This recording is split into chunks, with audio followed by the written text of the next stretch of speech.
Hey guys, I'm back with another album review. I think I'm gonna do these more frequently, considering there's a considerable amount of albums that I will be listening to within the next 2 months to the end of the year. So I enjoyed my last album review, which was Sandy Alex G.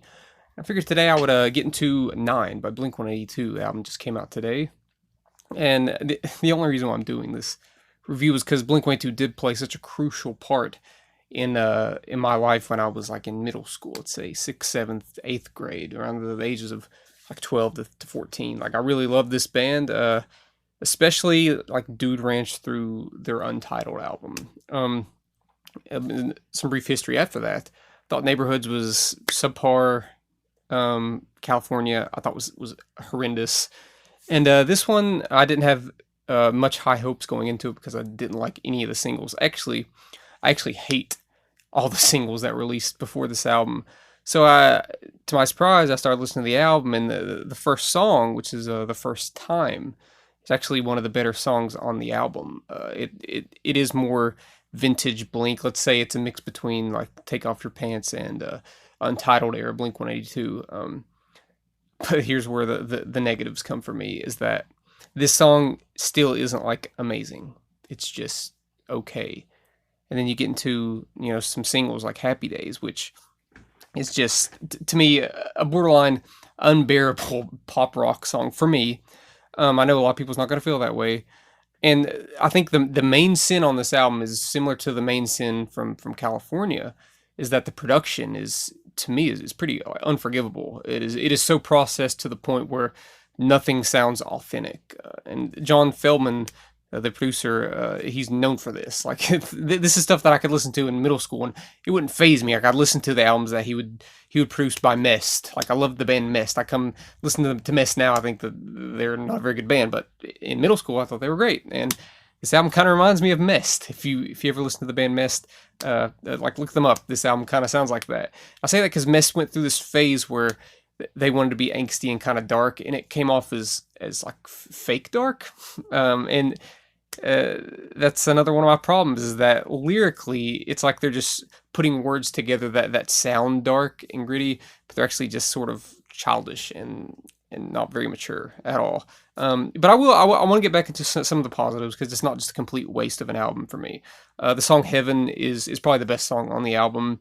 It actually has a pretty catchy chorus. But even a song like this, like the production really does not lend itself to it, because I'm sure Mark's vocals aren't the best anymore. But I'm sure they don't need to use this much auto-tune on them. And even Matt Skiba, like there's just so much like blatant auto-tune, and not like the auto-tune that they use for an effect, which they do use that a little bit on the album, but I mean just the auto-tune that they use to like pitch correct whenever maybe they can't hit the higher notes. And they in the choruses of almost every song they do hit a higher register than usual, and you can hear that auto-tune kicking in. Maybe that's just me. It really bothers me. And, and I'm reading some of these reviews, which I'm never going to fault someone for liking something like a good. I'm glad people like the album, but just people saying that it's like oh, this is one of the better emo albums of the decade or since like the mid 2000s. First off, it's not an emo album at all. It's a pop rock album that's not like barely even rock, because like I said before, how everything is compressed makes it not feel authentic. Travis Barker, great drummer. There's so many like effects put on his drums at times that none of it sounds real. The guitars, oh God, even in a song that's somewhat ambitious for this album, like Black Rain, the guitars are so processed that it sounds like Hybrid Theory era Linkin Park, which kind of works for Linkin Park, because it had that rap rock angle.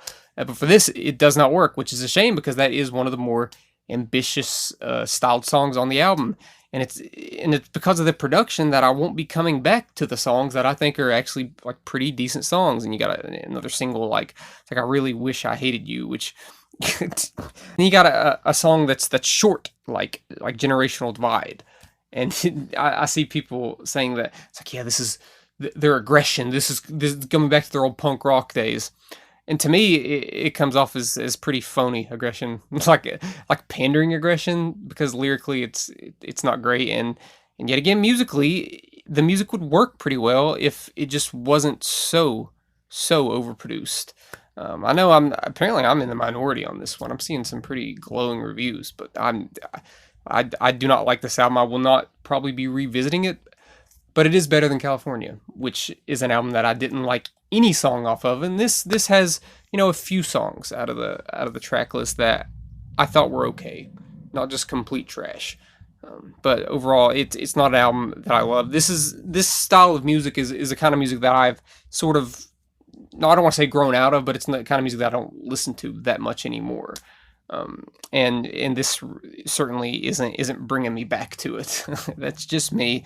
If I were to score this album, let's say out of 10, I'd give it. Let's give it a 4. I'm gonna give this album a 4 out of 10, which I know is sacrilegious because people saying this is one of the better Blink-182 albums, and I'm more power to you. It's just not my cup of tea. The overly processed instruments and vocals just really like grate on my ears, and I can barely even take it.